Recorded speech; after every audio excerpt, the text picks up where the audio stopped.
Well, of course, I've got something from the most recent issue of Science News magazine, and it is a discovery, and it's really neat when scientists make these discoveries and then they forget.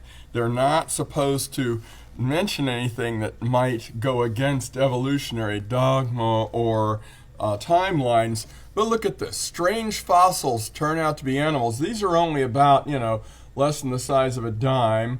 But they've decided they are animals and part of the Ediacaran animals from the Precambrian layer below the Cambrian layer. Look at what it says here.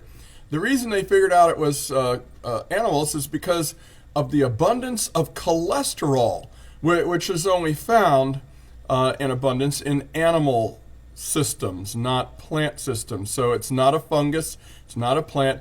And look at what they say here. You can't argue with chemistry. It means it's got to be a kind of an animal, even though it's a weird-looking animal, like corals are really animals, and they're a little weird too. But look at this. This cholesterol, an organic molecule, has lasted 500 million years. How could fragile organic complex ring compound collection of molecules actually last? Well, it's because they still contain traces of soft tissue that contains organic molecules. And they mention it again later. Soft tissue after 500 million years. 500 million years.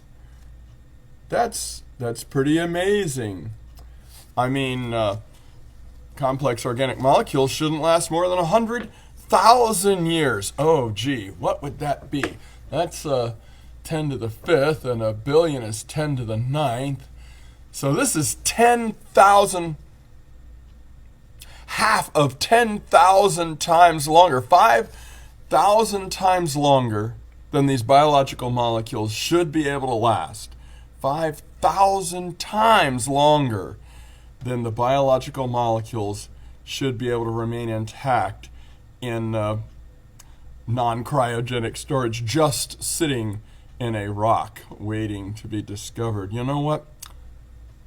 I'll bet that these fossils might have retained soft tissues with cholesterol and other biomolecules in it if maybe they were only 4,366 years, dating back to 2,348 BC, Noah's flood.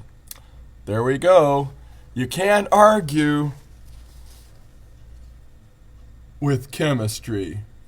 God bless Dr. Jackson.